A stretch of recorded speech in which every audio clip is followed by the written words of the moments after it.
¿Esto qué ha significado? Que un pozo se termine de explotar, es decir, de vaciarlo, porque no es que algo que se genera, estaba ya ahí y hemos gastado nuestro gas. Pero la pregunta ¿es el único pozo que resta en el país? Muchos especialistas dicen que es imposible porque en Bolivia hay más gas. El tema es explorar y encontrar. Entonces, ¿se acuerdan que nos preguntábamos por qué en el gobierno del MAS no se exploró más? ¿Por qué no han hecho más inversión en todo esto? Bueno, resulta que sí se podía.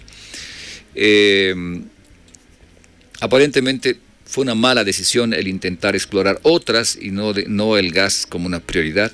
Se buscó la energía, se buscó el tema del litio, pero bueno, no prosperaron.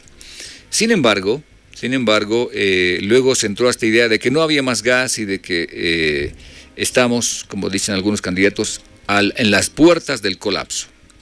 Bueno, enseguida vamos a hablar con un ingeniero que tiene información, pero muy importante, sobre si hay o no más pozos de gas. Ojo, y aquí lo importante, pozos descubiertos ya, listos para su explotación. Si no listos, casi listos, digamos, pero ya conociendo dónde sí hay gas. Nos parecería muy importante saber todo esto. Hemos invitado el día de hoy justamente para conversar sobre este tema de gas en el país, pozos, al ingeniero Luis Labadens. A propósito de este tema, ingeniero, bienvenido a la Red Pío 12, qué gusto, buenos días, gracias por estar aquí.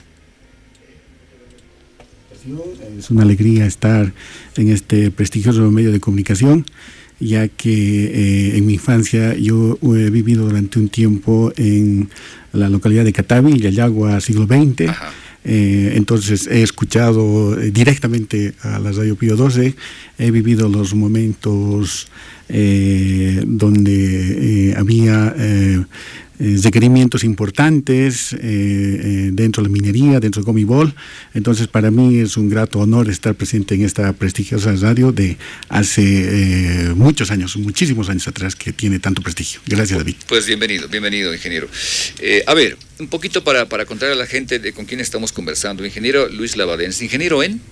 Yo soy ingeniero petrolero. Mis inicios han sido en la década de los 90 en la ciudad de Santa Cruz, en una empresa transnacional. Después paso a trabajar en YPFB, en Yacimientos Petrolíferos Fiscales Bolivianos. He empezado como ingeniero junior y he ido ascendiendo poco a poco. He pasado por jefe de proyectos, he sido director nacional de gas natural y el último cargo que he desempeñado en YPFB ha sido gerente nacional de redes de gasoductos.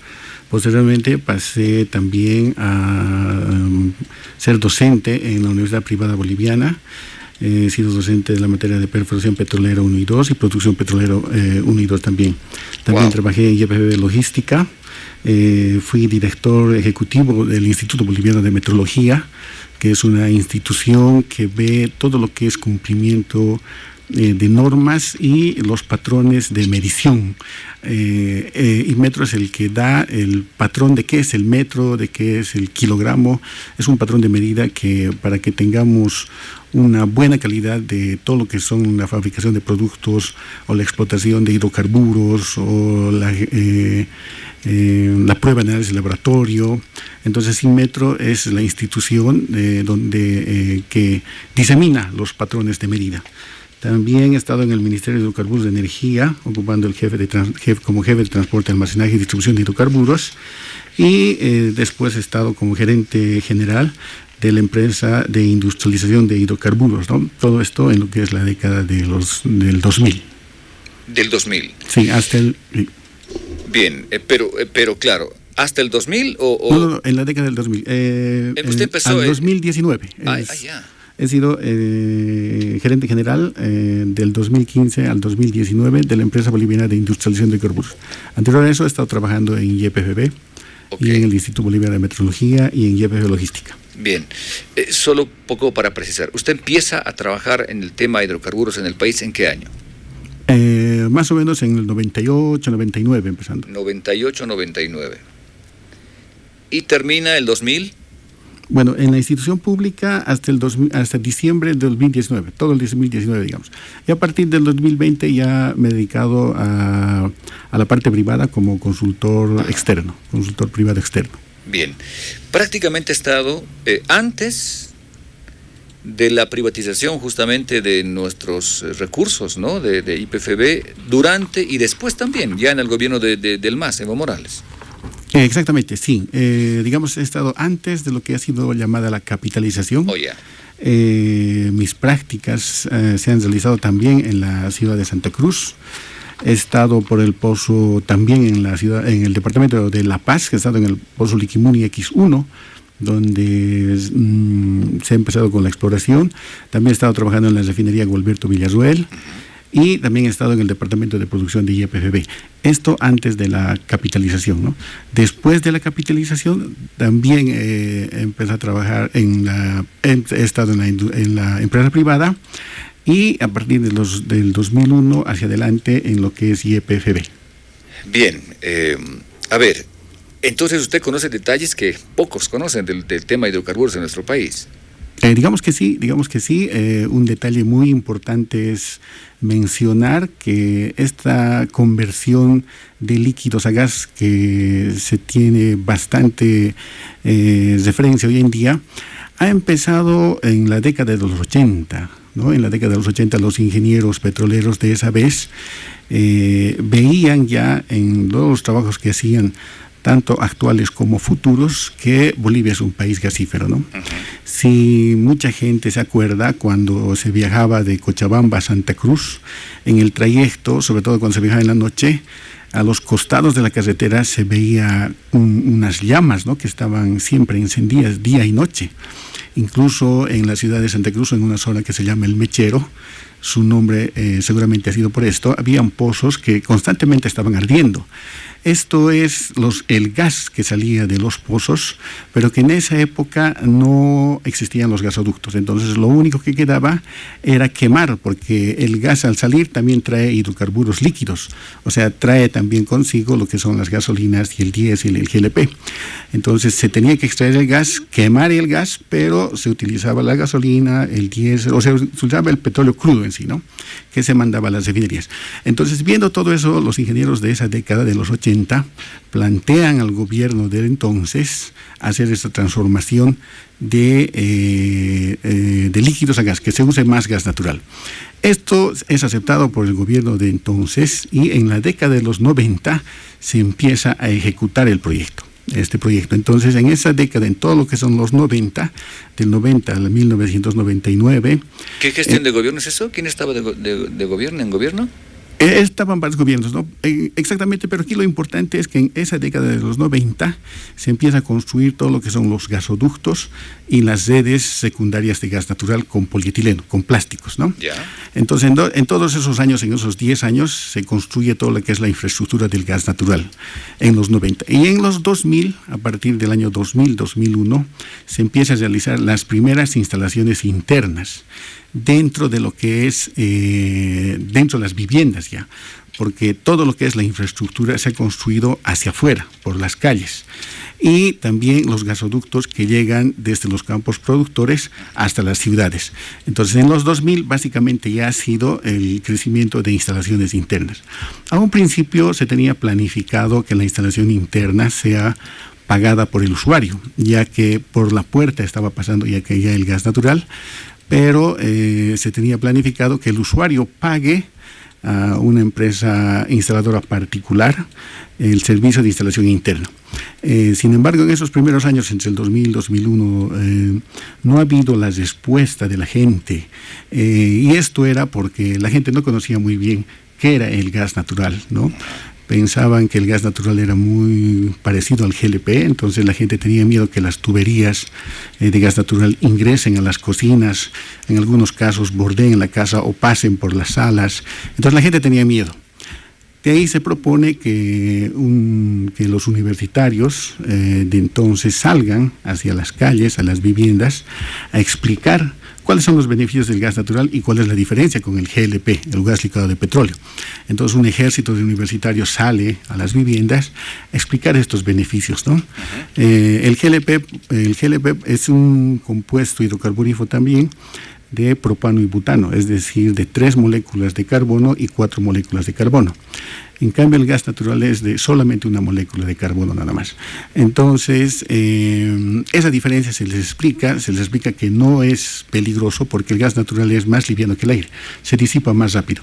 En cambio, el GLP es más pesado que el aire y se queda hacia abajo, y entonces tiene la tendencia de que haya un fuego o explosión. En cambio, con el gas natural no. Entonces se explica todo eso, se explican esos beneficios, que el ahorro va a ser, por ejemplo, en tema económico del 50%, incluso más. Después, que ya no va a tener que corretear, digamos, por una garrafa, directamente ya el gas natural llega a la cocina. Entonces han sido muchos beneficios, ¿no? La gente, entendiendo todo esto, empieza a hacer las conexiones domiciliarias de gas. Pero los ingenieros petroleros de esa época también, de inicios del 2000, ven que esa instalación interna no era tan acelerada como se pensaba hacer, ¿no? Entonces de ahí proponen que el gobierno cubra ese costo de instalación interna. Entonces en el 2000 más o menos, en el año 2002 se hacen las primeras instalaciones gratuitas de gas natural. Se han iniciado con 2.000 conexiones gratuitas de gas natural en la ciudad del Alto. Después se pasa a la ciudad de Potosí, luego se pasa a la ciudad de Oruro. Y en el 2003, cuando el gobierno de entonces propone exportar gas hacia California vía Chile, y la gente conocedora ya de los beneficios del gas agarra y dice: no, nosotros no queremos que el gas natural se vaya a otro país antes, sino que primero beneficie a los bolivianos a través de las instalaciones internas, y si es que sobra, recién se exporta. Pero mientras tanto, que el gas se quede. Entonces, y esto pasa a raíz del conocimiento que la gente ha adquirido, ¿no? Ese grupo de universitarios, ese ejército universitario que ha ido a explicar, la gente ha entendido que es el gas natural. Entonces se opone a que nuestro gas salga hacia otro país sin antes beneficiar a los bolivianos. Permítame un paréntesis ahí. Claro, ahí también se hablaba mucho de la industrialización. Recuerdo que fue la guerra del gas en el gobierno de Gonzalo Sánchez de Rosal 2003. Exactamente. Entonces, en esa época, la gente, viendo los beneficios, también plantea que se industrialice el gas. Y no solamente plantea que se industrialice el gas, ¿no? Sino, si recordamos bien, después de pasado el 2003, entonces se hacen diferentes consultas a la población. Y en esas consultas sale el tema de industrialización, y también de que se pague un mejor precio, o que no el beneficio de la venta de gas natural sea también mayor cantidad para los bolivianos. No al revés, ¿no? Antes el beneficio de vender el gas o exportar el gas, ese beneficio económico, beneficiaba a las empresas que estaban vendiendo y quedaba un poco de regalías para Bolivia. Pero a partir de la guerra del gas, a partir de esas consultas que se realiza la población dice: queremos que ese beneficio económico sea mayor para Bolivia. Entonces de ahí sale, redondeando, 82% de todo esa venta económica, el 82% se quede en Bolivia, para Bolivia, ¿no? Y el otro restante 18% sea para la empresa privada, para la empresa transnacional petrolera. Entonces de ahí sale la famosa ley 3058, que ha sido aprobada en el año 2005. Ha habido un presidente que no ha querido firmar esa ley, porque ese presidente indicaba que con esa ley, donde indicaba que el 82% de los recursos generados, del recurso generado por la venta de hidrocarburos, se quedaba en Bolivia para los bolivianos, y solo el 18% iba a quedar para las transnacionales. Entonces el presidente decía que las transnacionales se iban a ir, las transnacionales petroleras se iban a ir del país y nos iban a dejar solos, ¿no? Sin embargo, fue Carlos Mesa el que no quiso firmar. Sí. Entonces la población indica que no, que esa ley sí o sí se tenía que firmar, y esa ley se firma en la ciudad de Sucre Carlos Mera renuncia, y el que queda como presidente, de acuerdo al mandato constitucional, el siguiente era el señor Armando Bacaríes, ¿no? Y entonces el señor Armando presidente Bacaríes de la Asamblea, además. Era el presidente de la Asamblea, y en Sucre él firma esta famosa ley 3058 que ha sido de mucho beneficio para Bolivia en sí, porque ya Bolivia a partir del 2005 ya tenía el paraguas legal para quedarse con el 82% del recurso económico, ¿no? Bueno, nada más un paréntesis ahí por un tema de historia, perdón, ingeniero, que lo interrumpa. Claro, Armando Bacaríes firma, pero a presión también. No estaba muy de acuerdo en firmar tampoco él. Exactamente, sí. Ha firmado también a presión, pero lo importante es que lo ha firmado, ¿no? Porque era una buena ley, la población así lo ha entendido. Como les decía, ha sido de mucho esa capacitación, entre comillas, que se ha dado a la gente. La gente ahí se ha dado cuenta qué tan importante es el gas natural, ¿no? Bien hubiese sido que ese tipo de capacitación se haya hecho antes de que digan, digamos, la Constitución de Bolivia dice así, ¿no? Todo lo que es cualquier recurso natural es del Estado, o sea, es de la población boliviana. Cualquier recurso natural, no importa si está debajo de la tierra o encima de la tierra, ¿no? O en el aire. Un recurso natural es de la población. Pero se han inventado este tema de que sí, el recurso natural dentro de la tierra es de la población, pero ni bien sale a boca de pozo, ya es de la transnacional. Entonces ahí sí ha sido, yo creo, no sé si llamarlo salida de la transnacional, pero en realidad debería seguir siendo de los bolivianos, ¿no? Es una etapa de la historia donde Bolivia, digamos, no ha logrado tener ese gran recurso económico. ¿Todavía dice la norma eso? No. Bueno, la norma todavía indica que el Estado es dueño de todos los recursos naturales. Existe esa norma. Todavía dice eso. O sea, nadie es dueño de algún recurso natural. Si alguien tiene su terreno y debajo de su terreno se encuentra petróleo o gas, ese petróleo o gas no es del dueño del terreno, sino es del Estado boliviano, o sea, de toda la gente en general, ¿no? Entonces lo que se hace es explotar ese hidrocarburo, pero para el Estado boliviano. Y bajo la ley de hidrocarburos actual, el 82% en tema económico se queda para el país y solo el 18% se lleva a la transnacional. Bien.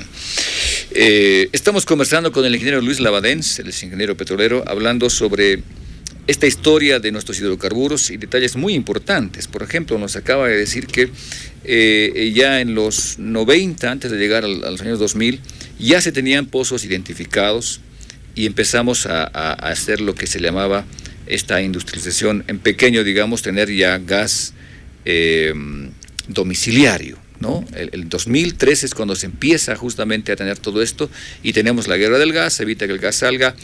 Y claro, aquí hacemos un importante apunte porque nos decía él que se firma la nueva ley de hidrocarburos con estas modificaciones de cuánto percibía el Estado y cuánto percibía la empresa privada transnacional. Con este cambio empiezan a generarse nuevos ingresos. Tengo que ir a una pausa cortita, ingeniero, por favor, le voy a pedir que me tenga paciencia. Luego de la pausa vamos a hablar de dos temas muy importantes. Quédese porque vamos a preguntar al ingeniero si los pozos que hemos tenido, que nos ha traído tanta bonanza económica en su momento, que lo ha disfrutado el gobierno de Evo Morales, son los únicos que se sabían descubiertos o habían más pozos, 1 y 2, si son como dice, por ejemplo, Jorge Tuto Quiroga, que se han descubierto en su gestión, ¿no? O más, si han sido las empresas capitalizadas las que han descubierto ese pozo del que tanto se hablaba y se habla ahora, que se ha terminado el gas o que se está por terminar el gas. Venimos enseguida, por favor, no se vaya a ir, hacemos esta pausa que nos toca y regresamos enseguida. Es la radio que se hace pueblo. Con ustedes, Proival. En Proival encontrarás válvulas, tuberías, accesorios de fierro fundido dúctil, accesorios de plástico para HDPE, todo lo necesario para riego tecnificado por goteo y aspersión. Cuentan con expertos que te ayudan con la instalación y te asesoran en tu proyecto de principio a fin. Con Proival ahorras agua y dinero, porque los precios y la calidad se mantienen. Proival está ubicada en la avenida Villazón, kilómetro 3, camino a Sacaba.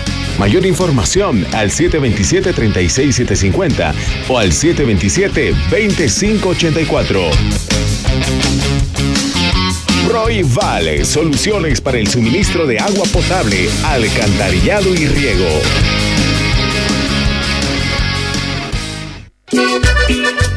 Estos blancos están más blancos que nunca.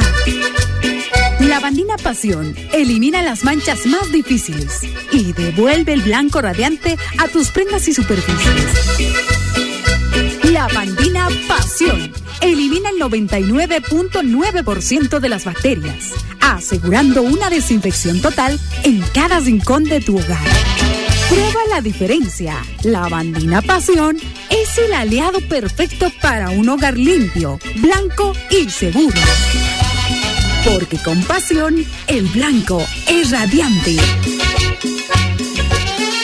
Pedidos al por mayor al 6399-0885. Hola amigo, ¿a cuánto está tu auto? Llévatelo, amigo, baratito lo estoy vendiendo. Buena marca es. Viendo tu auto, ya está viejito, amigo. No creo que puedas venderlo. En Autobamba compran todo tipo de vehículos, chocados, con deudas, en el mecánico, con fallas. Juanita, ¿dónde queda? En la avenida Blanco Galindo, kilómetro 12, entre Germán Buch y Cincinato Prada, a 2 cuadras de la terminal de Quillacollo. Mayor información al 62 62 13 42 62 74 7405. Autobamba. Vení y charlamos con platita en mano. Solo por ella, por ella, por ella. Solo por ella, solo por ella, solo por ella. Para tus compras. Ahora Hipermaxi Farmacias te trae las mejores ofertas para cuidar de ti y de los tuyos. Encuéntranos en cualquiera de nuestras 6 sucursales. Avenida Juan de la Rosa, Avenida Blanco Galindo, Avenida Villazón, Avenida Circunvalación, Las Torres Sofer y El Prado. Cuida de tu familia solo con Farmacias Hipermaxi.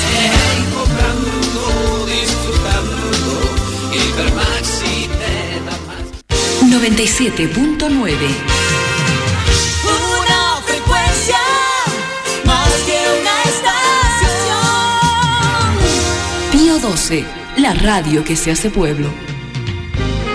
Bien, estamos de vuelta, estamos conversando esta mañana con el ingeniero Luis Lavadens a propósito del gas en nuestro país. Y esta segunda parte le invito a que nos ayude, si usted tiene alguna consulta que hacer de repente, lo puede también hacer, le vamos a pasar la consulta al ingeniero. Hablando del gas, decíamos antes de la pausa, ingeniero, estos pozos que se han encontrado y descubierto en, digámoslo así, en todo esto que significa también la época mejor que hemos tenido de vida como país, con el gas vendiéndose, exportándose y un ingreso económico fatal, positivamente quiero decir, para el país. ¿Cuándo se descubre este pozo? Pero además también, ¿cuál ha sido el aporte respecto al gas cuando se capitalizó justamente todo el trabajo que tenía YPFB, por favor? Es importante manifestar que antes de la capitalización, antes del 96-97, YPFB tenía una actividad petrolera bastante grande. Había muchos pozos que se estaban perforando. Yo recuerdo, por ejemplo, cuando he ido a hacer mis prácticas al departamento de producción en YPFB Santa Cruz, entro a un ambiente donde había muchos escritorios, y cada escritorio estaba ocupado por un ingeniero petrolero. Estos ingenieros eran ingenieros de producción. Lo que ellos se encargaban eran como científicos que estaban ahí sentados en sus escritorios, bien concentrados en su trabajo, y lo que ellos estaban encargados era de descubrir nuevos pozos petroleros, nuevos pozos gasíferos, nuevos campos gasíferos. Estaban encargados de mejorar la producción de los campos que estaban actualmente o en esa época en plena producción. Entonces su trabajo era de científicos y ese ambiente me impresionó bastante, ¿no? Yo justamente fui a trabajar ahí porque yo quería ser ingeniero de producción. Entonces, trabajando vi esa actividad, y en esa época la gente puede recordar que entre Cochabamba, Santa Cruz, Sucre, Tarija, incluso Oruro, La Paz y Potosí, las camionetas de YPF entonces eran de color rojo. Entonces había harta actividad y por todo lado se veía camionetas rojas viendo y viniendo de campo en ciudad, saliendo de refinerías, haciendo mantenimientos, explorando los pozos, produciendo los pozos, nuevos pozos. Entonces ha habido harta actividad, ¿no? Sin embargo, cuando se capitaliza, de la noche a la mañana desaparece toda esa actividad. Entonces los privados, los transnacionales de entonces lo que han decidido es simplemente explotar lo que ya estaba ahí. No han descubierto otros nuevos volúmenes de gas. Decían que la empresa privada ha descubierto, pero en realidad esos pozos ya estaban identificados, ya los ingenieros de entonces, esos ingenieros petroleros que han manifestado que estaban trabajando en el área de producción, ya sabían dónde había más gas y ese gas estaba reservado para cuando haya nuevos mercados, ¿no? Entonces estaba ahí, simplemente era por perforar unos pocos metros y sacar el gas que estaba ya descubierto por los ingenieros petroleros de entonces, ¿no? Entonces la empresa privada simplemente ha hecho eso. Hay una anécdota que eso es real. Un vicepresidente de YPF de esa época, conocedor de toda esa información, porque los ingenieros que hemos trabajado en YPF siempre hacemos informes hacia las autoridades superiores. Entonces él tenía ese conocimiento, y con ese conocimiento de que había volúmenes de gas muy importantes a unos metros de profundidad, que estaban como reservas para futuro, ha comentado alguna empresa transnacional y sí, evidentemente han perforado unos cuantos metros y estaba ese volumen de gas ahí adentro, y han sido uno de los megacampos que han servido para la exportación a diferentes mercados internacionales, ¿no? Entonces los ingenieros de esa época, antes de la capitalización, han ido trabajando y han descubierto. En la capitalización ha habido un freno a todo lo que es la actividad petrolera. Ya no se veía esa operación de antes, ya no había ese movimiento. Y como les decía, también he sido docente en la universidad, y mis alumnos preocupados de la carrera de ingeniería petrolera me decían: ¿qué vamos a hacer? Si se ha frenado toda la actividad petrolera, ¿dónde vamos a trabajar? Yo en esa época les mencionaba que no puede durar más allá de 10 años, ¿no? Entonces, con toda seguridad que a partir de esos 10 años, que pasados 10 años, va a volver a reactivarse este tema de buscar nuevos pozos, de ubicar nuevos campos. Y yo pensé que a partir del 2006 iba a pasar eso, que nuevamente se iba a reactivar, ¿no? En tema de búsqueda de nuevos campos petroleros. Sin embargo, por alguna razón, que seguramente después ya se verificará, del 2006 a la fecha tampoco se ha logrado esa actividad que había antes, ¿no? Se entiende que entre el 1996 y 2006, que ha estado la empresa privada que, digamos, estaba feliz con lo que ya se había descubierto antes, y simplemente estaba ganando de lo que ya había antes, de lo que ya los ingenieros petroleros de antes ya habían trabajado. Ellos no se han movido más, simplemente han ganado de lo que ya estaba, de toda la infraestructura ya construida por Bolivia en el tema hidrocarburífero, simplemente se han servido de esa infraestructura. Pero en el 2006 hacia adelante, ya Bolivia, digamos, estaba en las manos de Bolivia hacer esos trabajos exploratorios importantes y tener éxito. Porque la estadística dice en Bolivia que cada 10 años se descubre un nuevo campo. Y aquí no hay, esa estadística no ha funcionado, y entonces aún no se sabe a ciencia cierta qué es lo que ha pasado entre el 2006 y a la fecha, ¿no? Seguramente en estos próximos años se va a identificar el por qué no se ha logrado descubrir por parte de YPFB nuevos campos importantes que permitan seguir vendiendo gas y no se permita que caigan las reservas a lo que actualmente estamos sufriendo, ¿no? Porque si se hubiese tomado las previsiones necesarias, Bolivia en este instante no estaría en esta crisis. Bolivia seguiría con el tema de la bonanza económica, hubiese recursos para emprender nuevos proyectos, para mantener esa bonanza económica que se ha tenido y que todavía se tiene, ¿no? Porque hay gas todavía en Bolivia. No es que se ha perdido, simplemente está ahí y nosotros tenemos que explotar.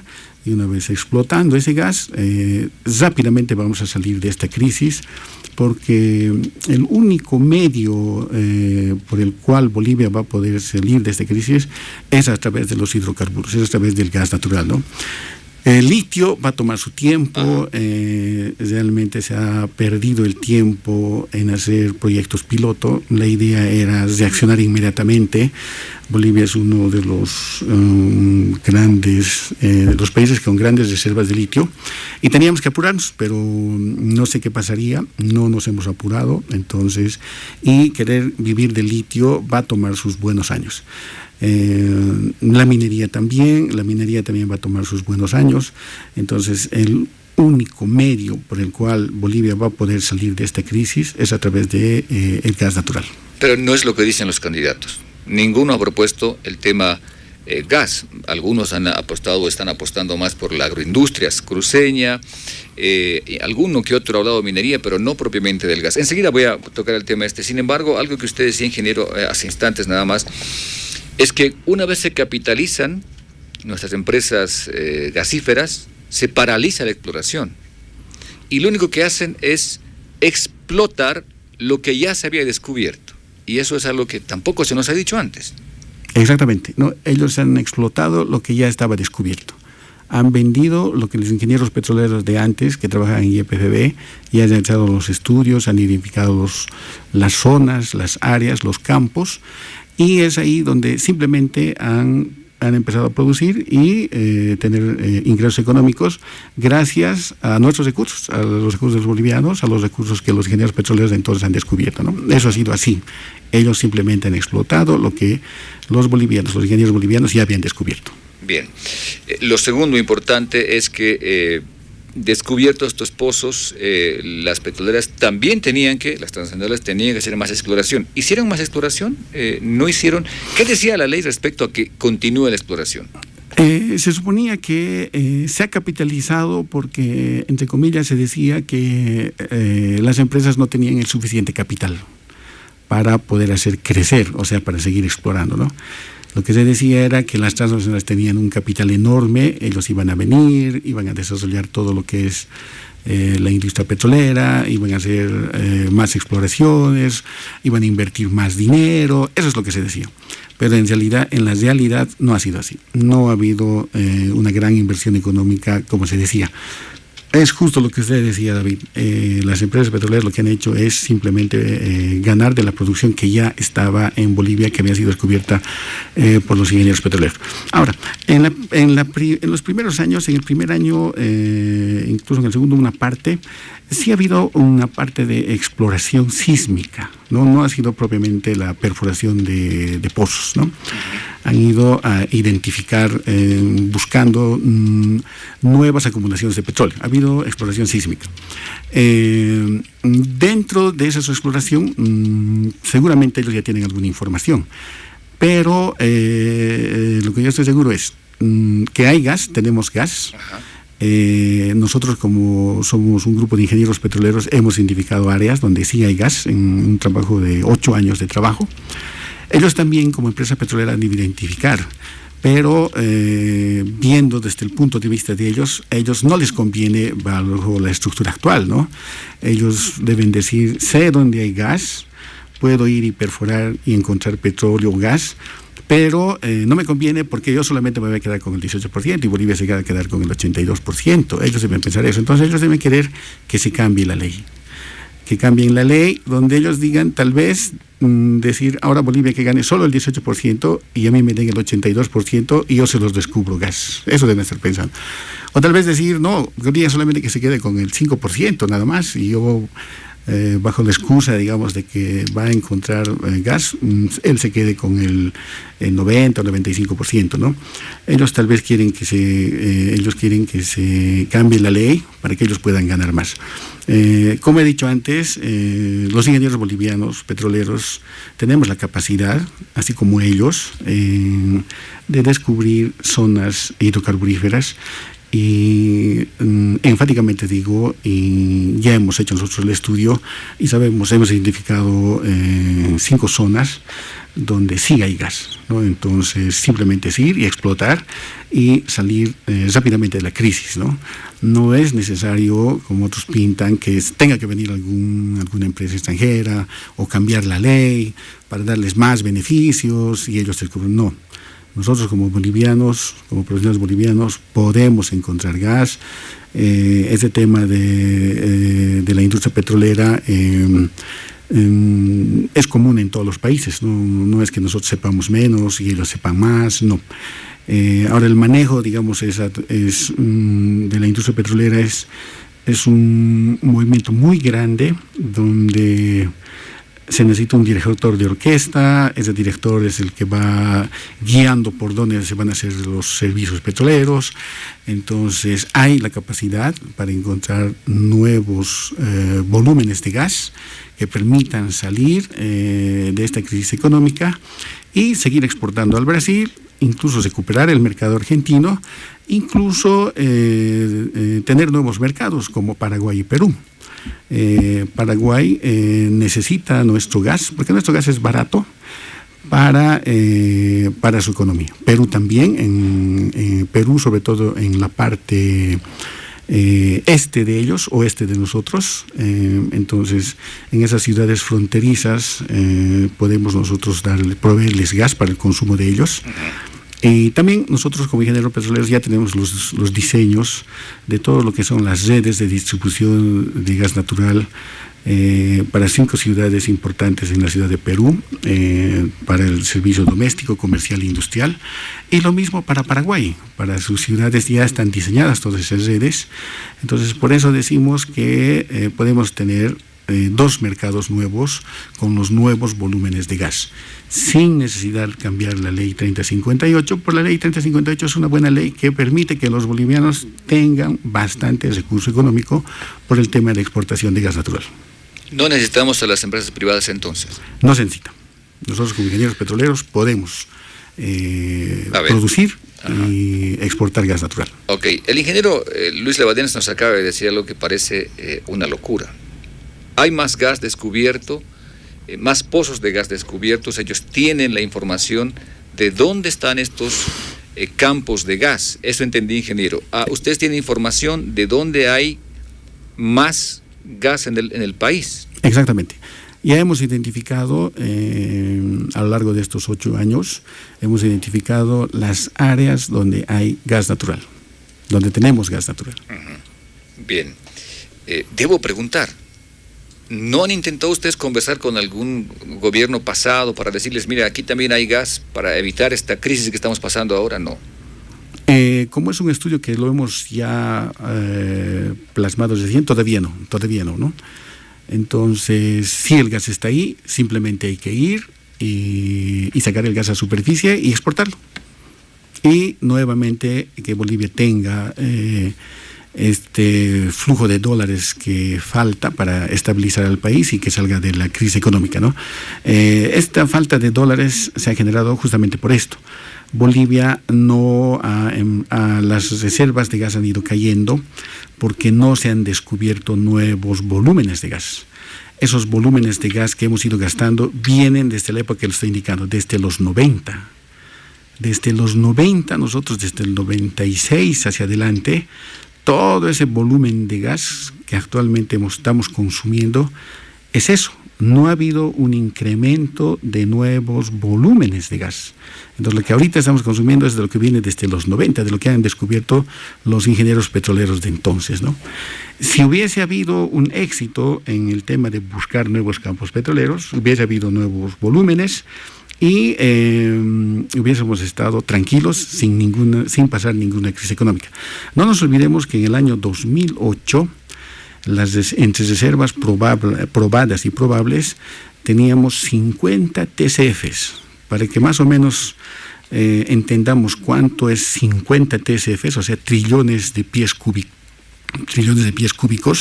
es en 20 años, Brasil, exportando solo a Brasil, gasta 7 TCFs en 20 años. Y el mercado interno en 20 años solo un TCF. El 2004, entre reservas probadas y probables, teníamos 50 TCFs. Esos 50 TCFs tenían que estar ahí, están ahí. Entonces, como le digo, simplemente es ir y explorar. No es que hayan desaparecido las reservas, simplemente que no se ha buscado. Como le decía, en la época de la capitalización, sí, se entendía, esa empresa privada no ha querido, perfecto. En esta época hay que ver por qué. ¿Por qué se ha preferido, digamos, comprar combustibles como gasolina y diésel, ¿no? Si se hubiese explorado, si hubiese habido una exploración, se hubiese contado con volúmenes para tener gasolina, para tener diésel y seguir exportando gas a los volúmenes que estuvimos acostumbrados, ¿no? Entonces 50 TCF es harto volumen. Bien, ingeniero, lo que usted está diciendo realmente es una noticia muy importante para el país. Estamos hablando de que tenemos reservas de gas y que hay un equipo de ingenieros que han trabajado en el Estado, han trabajado en yacimientos, es gente que tiene la experiencia, no es gente recién egresada, por favor. Exactamente. Que tiene la información de dónde hay gas, pero además también que ha hecho ya trabajos de cálculo, por ejemplo, este tema que tiene que ver con las redes para poder exportar el gas. Explotarlo y exportarlo además. Exactamente. Ya se cuenta con los proyectos de diseño de redes para Paraguay y para Perú. Cuando estaba trabajando en la empresa de industrialización del gas natural, he sido invitado a Paraguay a dar una conferencia. Mientras estaba dando la conferencia, allá no hay Ministerio de Hidrocarburos, pero sí hay su Ministerio de Minería, ¿no? Entonces, mientras estaba exponiendo cómo Bolivia podía proveerles el gas natural, mostrándoles ya el diseño de las redes para redes domésticas, redes comerciales, redes industriales, el ministro, terminada mi intervención, yo lo veo salir corriendo. Al poco rato vuelve y me dice que tengo que ir urgente, que tengo que acompañarlo urgente. Me suben a una movilidad, me llevan directamente, no sabía dónde estaba yendo. En el camino me explica que me iba a reunir con la vicepresidenta de Paraguay de entonces, con la señora vicepresidente. Llego a su casa. La vicepresidenta de Paraguay me estaba esperando y me dice que su ministro de Minería ha informado que ya tenemos todo el paquete de proyectos listos en temas de redes de distribución y que ellos están muy interesados en que nosotros como Bolivia les podemos proveer de gas a este país. Entonces, como le decía, estos mercados están esperando. Podemos tener ingresos altos para Bolivia, para que Bolivia salga de esta crisis rápidamente. ¿Cuándo fue eso que usted estuvo en Paraguay con la vicepresidenta? He estado el año, si no me equivoco, 2017-2018. Bien. Bueno, yo pregunto estos datos porque realmente nos sorprende esta información, ingeniero. Ahora, en esta parte final ya de la entrevista, me imagino que luego de esto podremos conversar sobre algunos detalles más, pero importante esto que usted nos acaba de decir, respecto a estos pozos que ustedes conocen que sí se tienen en el país, que hay que explorarlos y hay que empezar a exportar. Pregunto aquí, que para la gente también que nos oye, estamos hablando de pozos que ya tienen cantidades importantes, estamos hablando de pozos que uno podría decir, bueno, son pozos donde hay una cantidad que nos puede sostener económicamente, parecido a lo que hemos vivido en los mejores años 2008-2009 con el gas que teníamos antes, ¿no? Sí, parecido, muy parecido, incluso más.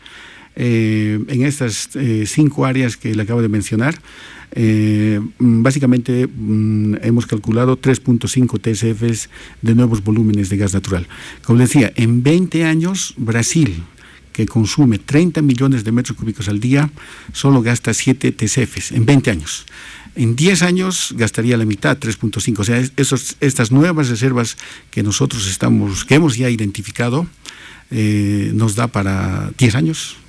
En estos 5 años, si empezamos a exportar con estos 2 nuevos mercados como son Paraguay y Perú, generamos bastante recurso económico, y para los siguientes 5 años empezamos con 3 áreas, las otras 2 áreas también que están dedicadas, más lo que se va a explorar. O sea, nos puede ir muy bien, económicamente para toda Bolivia, y técnicamente también seguir con el tema de exportación de gas natural. No nos olvidemos que nosotros, hasta antes que pase esto que estamos atravesando, éramos el 5º productor de gas natural de la región, ¿no? Entonces, eso no puede desaparecer, eso está ahí, simplemente el gas está esperando que salir a la superficie.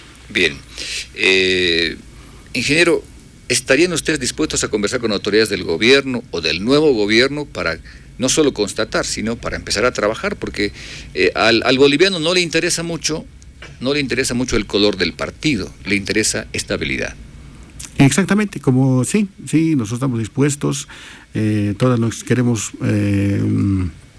dar toda nuestra experiencia, dar todo nuestro conocimiento, proveer todos nuestros proyectos. Nosotros no tenemos ningún interés político, simplemente queremos que nuestra Bolivia salga adelante.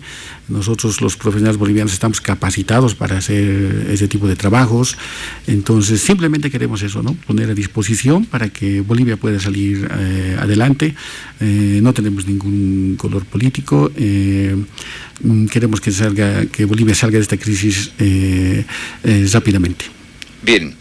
Ingeniero, esto que usted nos ha comentado hoy día sería como una segunda oportunidad para el país de hacer las cosas bien. Porque... Eso es lo que se ha dicho, ¿no? Es una segunda oportunidad de Bolivia para hacer las cosas bien, como tienen que ser, ¿no? Como se tiene que manejar el tema de hidrocarburífero en Bolivia. Bien, ingeniero, le agradezco mucho por su tiempo, este contacto. Le voy a comprometer que no sea la última vez que conversemos, por favor, porque hay mucho que conversar y preguntarle también respecto a cómo se lleva adelante el trabajo y seguramente, a ver si ustedes los convoca el gobierno o algún equipo de los candidatos que están apuntando a ser nuevo gobierno, y saber sobre esta importante propuesta que ustedes tienen. Gracias por estar aquí, ingeniero. Gracias, David, y contestando tu pregunta anterior que decía por qué no plantean esto los partidos, y es porque por desconocimiento, no conocen el área petrolera, entonces por eso es que no han planteado a la población boliviana, ¿no? Porque, como les decía, el 2004 ya los estudios indicaban que había 50 TCFs, esos 50 TCFs no pueden desaparecer, esos TCFs están bajo tierra y tienen que salir a superficie. Le agradezco por el tiempo, un gusto de verdad. Gracias, David, por la invitación, y como decía, un honor estar aquí. He estudiado y he vivido en varias minas de Bolivia: Catavi, Bolívar, Quechisla, Colquiri, Biloco, Mina Argentina. Entonces tengo grandes recuerdos de toda mi infancia, muy linda, por cierto. Entonces quiero apoyar al país, así como los ingenieros bolivianos entonces siempre estaban comprometidos a dar todo de sí para que todo ande bien. Así nosotros queremos salir por nuestra Bolivia, seguir adelante, tener nuevos volúmenes de gas y salir de esta crisis. Gracias.